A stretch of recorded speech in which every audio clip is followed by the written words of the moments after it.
कैसे राजा दशरथ को पुत्र राम के वियोग से होने वाली मृत्यु का श्राप मिला। श्री वाल्मीकि द्वारा रचित रामायण के अयोध्या कांड के 63वें सर्ग में कथित कहानी है राजा दशरथ को मिले उस श्राप की जिससे उनकी मृत्यु निश्चित हुई। जब राजा दशरथ कुमार अवस्था में थे और उनका विवाह नहीं हुआ था, तब वे शिकार खेलने वन में जाया करते थे। एक दिन वह जंगली पशुओं को मारने और शब्द वेदी धनुर्धर कहलाने की इच्छा से धनुष धारण कर वन में गए।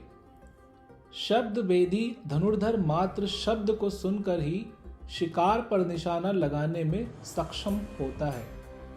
राजा दशरथ घने वन में घूमते हुए दक्षिण दिशा को चल दिए, जहां सरयू नदी के किनारे वह किसी वन भैंसा, हाथी या शेर आदि जंगली पशु के जल पीने के लिए आने की प्रतीक्षा करने लगे। प्रतीक्षा करते करते वन में अंधेरा होने लगा। कुछ समय पश्चात अंधेरे में ही जल भरते हुए घड़े का शब्द सुन के राजा ने समझा कि कोई हाथी चिंगाड़ रहा है। राजा को कुछ दिखाई नहीं दिया, केवल शब्द सुन के ही विष से बुझा बाण छोड़ दिया।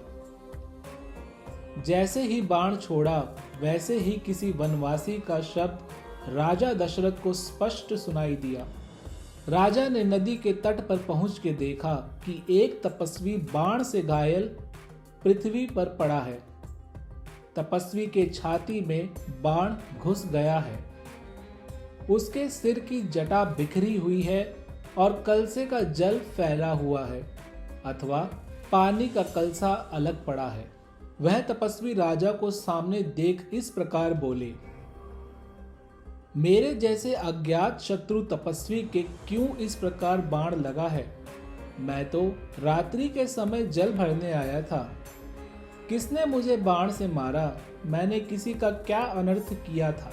हे राजन, मैंने वन में बसते हुए तुम्हारा क्या बिगाड़ा था? मुझे अपने प्राण जाने का उतना शोक नहीं है, किंतु मुझे अपने माता पिता की चिंता है। उन वृद्धों का पालन पोषण कौन करेगा? मेरे माता पिता बूढ़े और नेत्रहीन हैं और खुद का पालन स्वयं करने में असहाय हैं।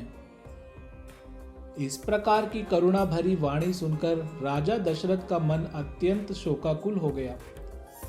तब उस मुनि पुत्र ने राजा को दीन दुखी और शोकातुर देख बड़े कष्ट से कहा, हे राजन, यह पगडंडी जो देख पड़ती है वही मेरे पिता की आश्रम की ओर जाती है। सो तुम वहां जाकर उनको प्रसन्न करो, नहीं तो वे कुपित हो तुम्हें श्राप दे देंगे। हे राजन, अब तुम इस बाण को मेरे शरीर से निकाल दो, क्योंकि यह बाण मुझे बहुत कष्ट दे रहा है।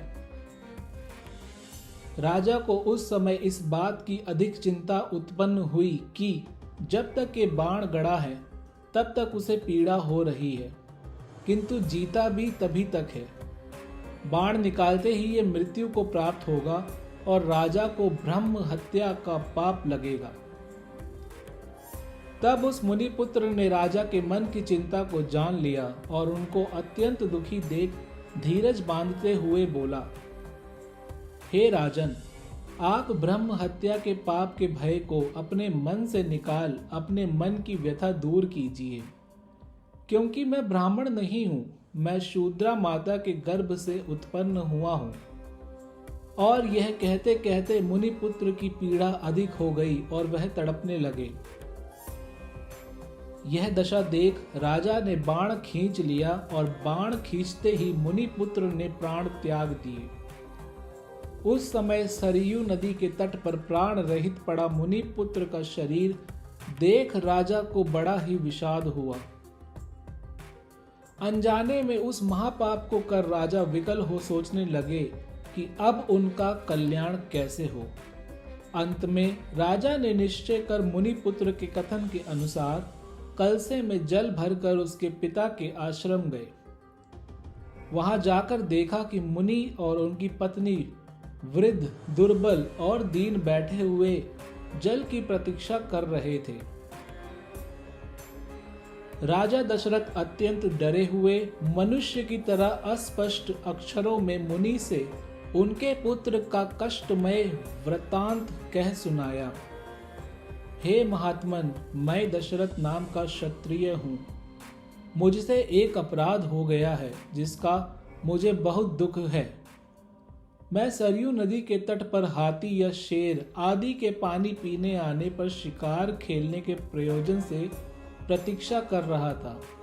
इसी बीच मैंने घड़े में जल भरने का शब्द सुना और यह समझा कि हाथी बोल रहा है, अतः मैंने बाण मारा, किंतु वह बाण एक तपस्वी के मर्म स्थल पर लगा।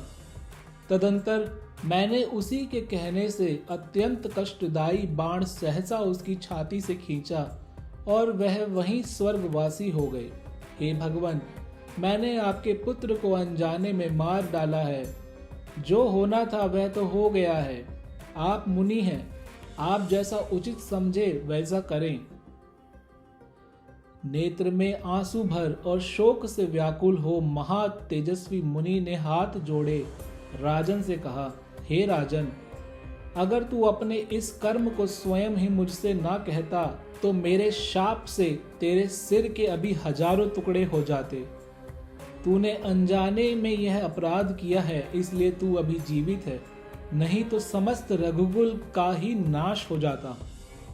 अब तू मुझे उस स्थान पर ले चल जहां मेरा पुत्र पड़ा है। मुझे अपने पुत्र की अंतिम दशा देखनी है। राजा मुनि और उनकी पत्नी को उनके मृत पुत्र के समीप ले गए।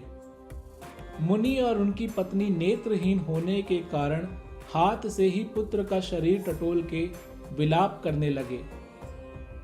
मुनि अत्यंत दुखी हो राजन से फिर कहने लगे, हे राजन, तुमने अनजाने में मेरे धर्मात्मा पुत्र का वध किया है, तथापि मैं इसके लिए तुम्हें यह अति दुस्सह दारुण शाप देता हूँ।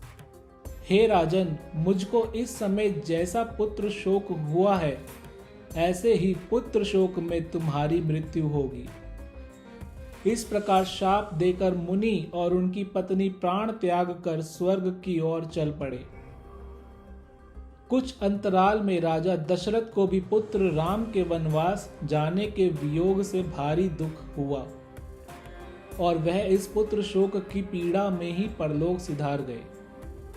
इसलिए मनुष्य जैसा कर्म करता है, उस कर्म का फल कर्ता को अवश्य मिलता है।